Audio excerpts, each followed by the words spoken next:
Bonjour et bienvenue dans cette vidéo pour la création de classes dans Tinkercad.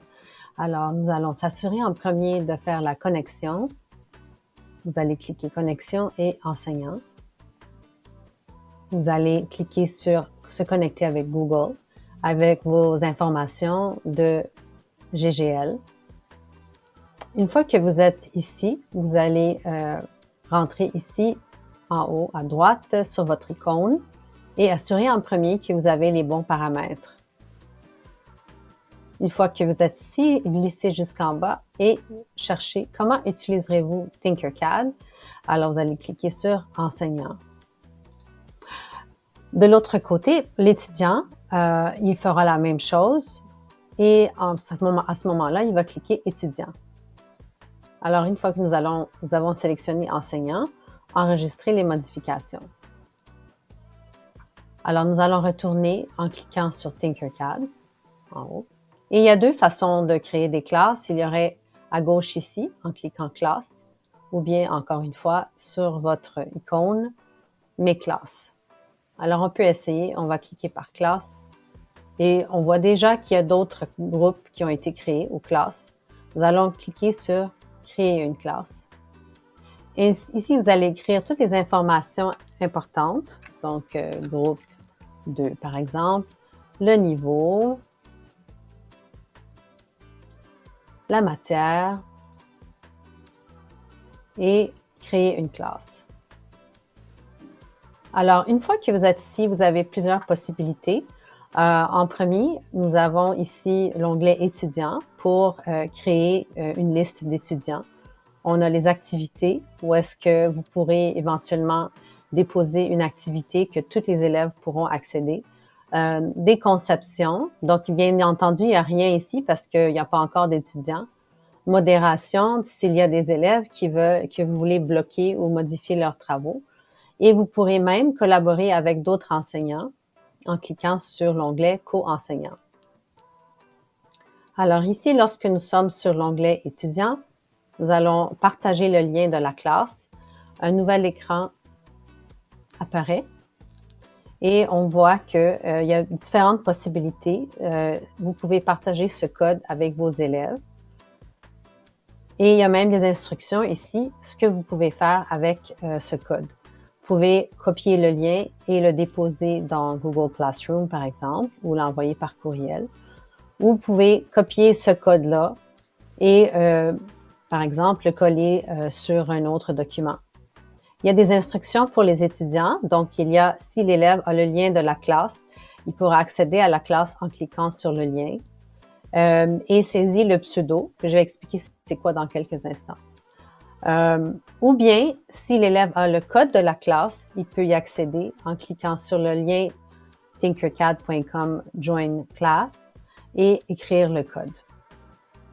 Alors, voici plusieurs façons pour que l'élève puisse rejoindre votre classe. Vous pouvez aussi ajouter des étudiants de façon manuelle. Donc, par exemple, ici, je peux écrire le nom. Je vais écrire mon nom. Voilà. Et le pseudo. Le pseudo, c'est comme le petit sous-nom. Je suggère d'écrire le prénom et la première lettre du nom de famille et enregistrer les modifications. Vous pouvez aussi coller une liste d'étudiants. Vous allez l'écrire un à un ou la copier-coller d'une autre liste. Ici, c'est possible aussi. Un étudiant par ligne. Donc, on recommence. On va dire. Bon, il va créer un pseudo pour vous, mais pour rendre la tâche plus facile pour l'élève, c'est plus facile le prénom et la première lettre du nom de famille. Mais ça reste à vous. On revient à la classe et voici les élèves sont maintenant inscrits. De leur côté, lorsqu'ils vont rentrer avec leur code, ils vont rentrer leur pseudo et ainsi ils seront directement dans votre classe. Okay? Le type poste veut dire que l'élève jusqu'à maintenant n'a pas de compte et une fois qu'il est inscrit, ça va quand même être écrit poste. Si c'est écrit type compte veut dire que l'élève avait déjà un compte, mais il s'est inscrit à votre classe. Alors, maintenant, allons voir un exemple que j'avais déjà fait avec le groupe 1. Alors, voyez comment, bon, j'ai plusieurs élèves, voyez, et ensuite, je peux voir les activités. Alors, les activités, ici, j'avais déjà créé l'activité nommée solide, mais vous pouvez créer une nouvelle activité et inscrire le nom de l'activité et la description. Et une fois que vous avez déjà une activité créée, quand vous cliquez sur l'activité, vous allez voir les travaux des élèves un à un ici qui se présentent. Ce qui est vraiment intéressant. Vous n'avez pas à chercher un à un. Ils vont tous être placés ici une fois qu'ils ont terminé. Même pendant leur travail, c'est vraiment directement placé comme ça. Et on parle de conception, mais dans le fond, ils peuvent faire n'importe quelle autre activité. Ça dépend de qu'est-ce que vous leur demandez de faire. Et maintenant, les conceptions. Quand on clique conception, ça vous donne une vue, un aperçu de toutes les conceptions de tous les élèves. C'est quand même beaucoup, mais ça dépend encore de vos élèves. Le bouton modération que je parlais tantôt, c'est vraiment si vous voulez bloquer un élève ou modifier. Mais modifier, dans le fond, vous pouvez le faire en cliquant directement sur l'activité de l'élève, la conception de l'élève, et cliquer « Éditer ». Et vous pouvez déjà modifier de cette façon-là. Bon, le but de pouvoir modifier, s'il y a par exemple une difficulté avec l'impression, il y a quelque chose, un petit détail que vous voulez rentrer, vous voulez faire des petits commentaires, vous pouvez faire ça aussi. Dans le fond, ici, c'est un travail d'un élève. Vous pouvez même, à ce point-là, rajouter des petits commentaires, comme ça. Par exemple, très bien. Oups. Et du côté de l'élève, il pourra voir ces commentaires-là. Vous pouvez les déplacer. Vous pouvez même les cacher. Ici, en cliquant en haut à droite, masquer les notes. Donc, si vous n'êtes pas prêt à dévoiler les notes, vous pouvez afficher ou cacher les notes. Voilà. OK. Donc, ça, c'est une manière de créer des classes avec les élèves.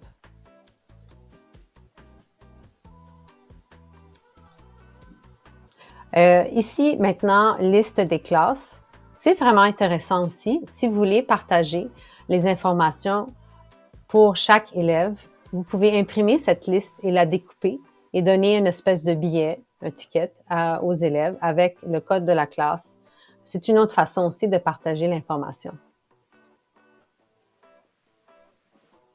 Maintenant, lorsqu'il arrive le moment de pouvoir collaborer ou de partager, je voulais dire, dans Google Classroom.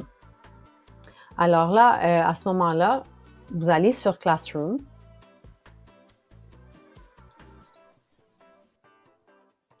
Alors ici, je suis allée sur Classroom et nous allons créer un devoir. Alors, créer un devoir. Déposer, par exemple, vos travaux. Ici. Chose vraiment importante. Pour que ça fonctionne du côté de l'élève, il faut absolument mettre une date limite. Donc, on va dire que je vais mettre une date dans une semaine et publier le devoir. Sinon, l'élève ne pourra pas accéder à ce travail. Allons voir maintenant de quoi ça a l'air du côté de l'élève.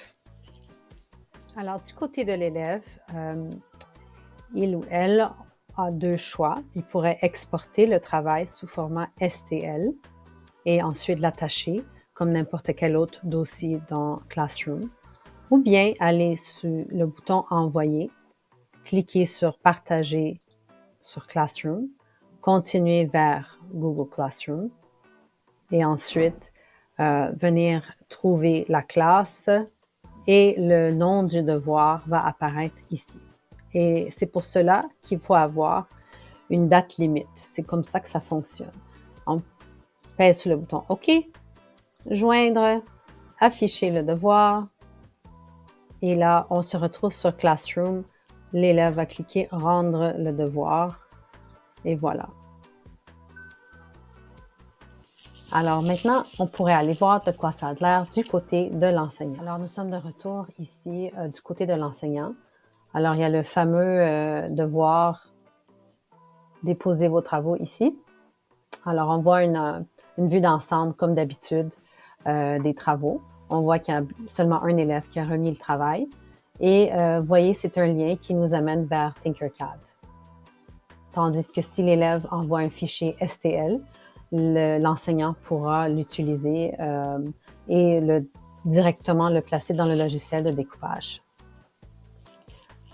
Alors, rendu ici, l'enseignant peut télécharger, peut envoyer vers Drive, peut copier, éditer même, mais aussi pourrait mettre un petit commentaire comme celui-là.